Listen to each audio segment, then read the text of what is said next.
Good morning class. आज हम chapter 3 पढ़ेंगे, हिमालय की बेटियां। बच्चों, हिमालय की बेटियां किसे कहा गया है? नदियों को, क्योंकि सारी नदियां कहाँ से निकलती है? हिमालय से निकलती हैं, ठीक है। और इसके लेखक का नाम है नागार्जुन। तो आप लोग सभी अपने अपना चैप्टर 3 निकालिएगा, हम इसको रीड करते हैं। अभी तक मैंने उन्हें दूर से देखा था, बड़ी गंभीर, शांत, अपने आप में खोई हुई लगती थी। किसके बारे में कहा है ये? नदियों के बारे में। सम्राट महिला की बातें में प्रतीत होती थी, ठीक है। नदियों को क्या नाम दिया है? सम्राट महिला। उनके प्रति मेरे दिल में आदर और श्रद्धा के भाव थे। लेखक बता रहे हैं नदियों के लिए कि उनके प्रति उनके दिल में आदर और भाव थे। माँ और दादी मौसी मामी की गोद की तरह उनकी धारा में डुबकियां लगाया करता था।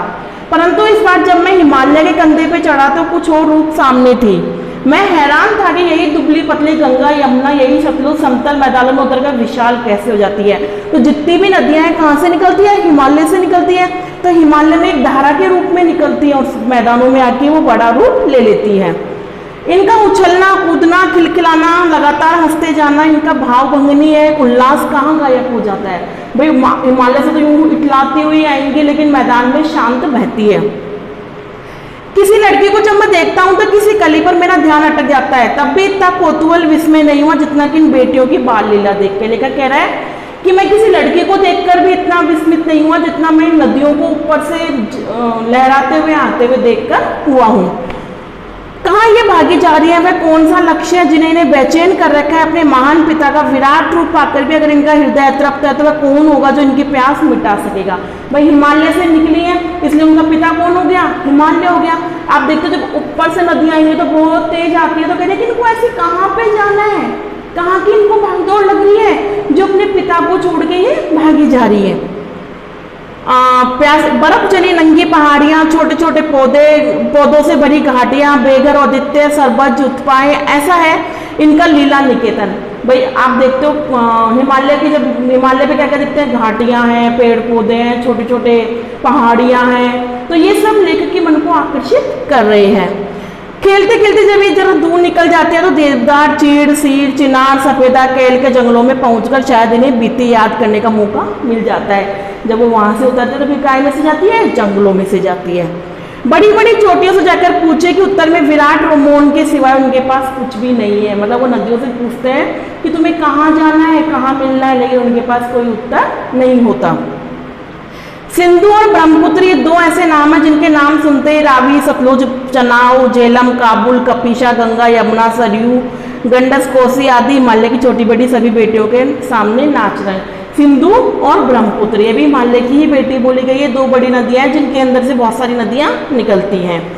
वास्तव में सिंधु और ब्रह्मपुत्र स्वयं कुछ ही नहीं है, बल्कि हिमालय के पिघले हुए दिल। पता है हिमालय पे बर्फ जमी होती है, जब वो पिघलने लगती है तो नदी का रूप ले लेती है, ठीक है।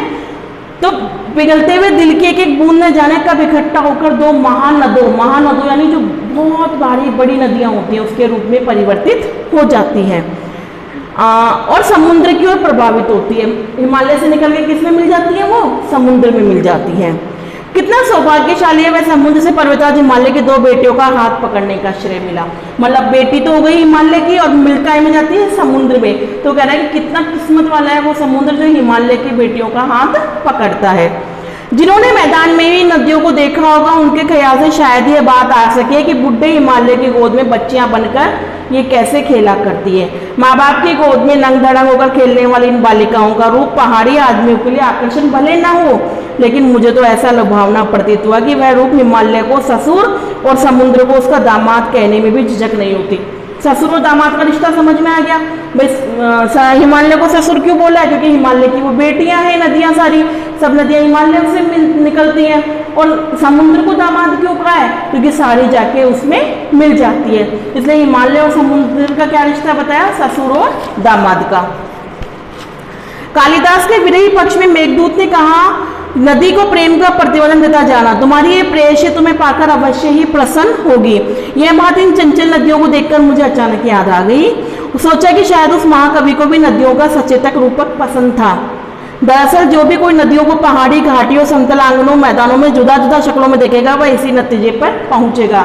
वो कह रहे हैं हम तो केवल नदियों को मैदान में बहता हुआ देखते हैं, लेकिन अगर आप इन्हें हिमालय से नीचे आते हुए देखोगे, जंगलों में बहते हुए देखोगे, मैदान में बहते हुए देखोगे, तो इन सबका अलग अलग रूप होता है। काका काले करने नदियों को लोक माता का है। लोक माता क्यों कहा है बेटा? जिस तरह एक माता अपने बच्चों का पालन पोषण करते हैं उसी तरह नदियां भी हमारा पालन पोषण करती हैं।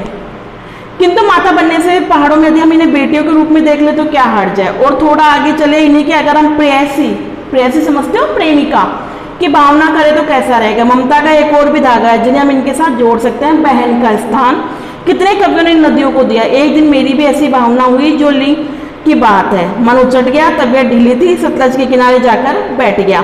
दोपहर का समय था, पैर लटका दिए पानी में, थोड़ी देर में उस प्रगतिशील जल में असर डाला और तन मन ताजा हो गया और मैं गुनगुनाने लगा।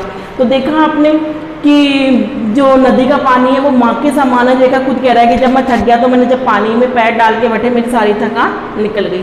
तो इसमें इस चैप्टर हिमालय की बेटियां चैप्टर के माध्यम से हमें नदियों के बारे में बताया गया है। ठीक है, आज आपको इस चैप्टर को रीड करना है और इसके शब्दार्थ करने हैं बेटा, कठिन शब्द करने हैं। ठीक है, थैंक यू।